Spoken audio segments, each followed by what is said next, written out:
Hello and welcome to our talk about our survey of neuron level interpretation of deep NLP models. With the proliferation of deep NLP models, interpretation has become essential to ensure that we build fair, explainable, and trustworthy models. One lens through which a lot of work in this field can be partitioned is based on the granularity of interpretation. At a high level, representation analysis aims to understand what knowledge is learned within a model. On the other hand, neuron analysis looks at a much more fine-grained level and additionally aims to answer questions of how knowledge is actually structured within the model.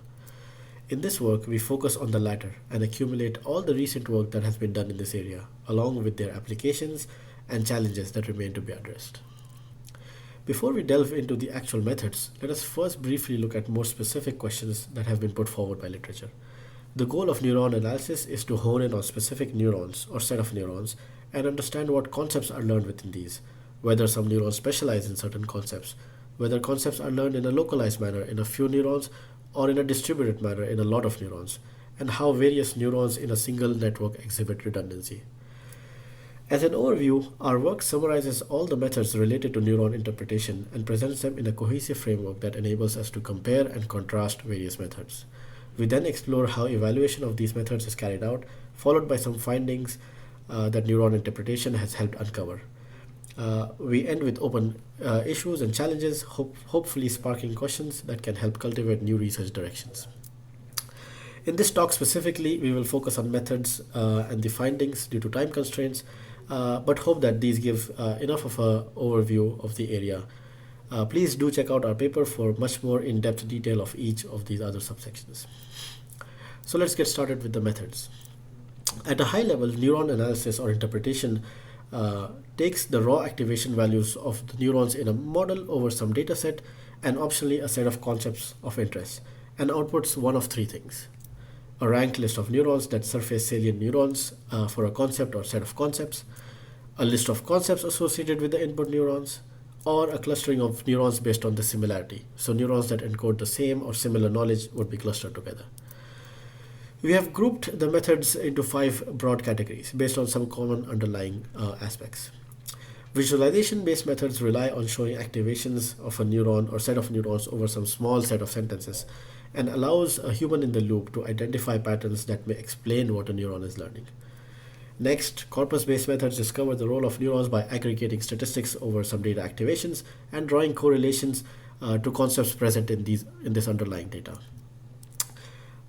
Probing-based methods, on the other hand, train diagnostic classifiers to first learn a mapping from neurons to concepts and then use the learned classifier to derive neuron importances.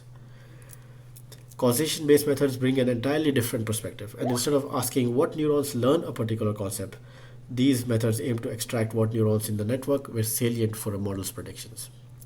And finally, the miscellaneous category brings together some of the remaining methods like weight matrix factorization and clustering-based neuron interpretation methods.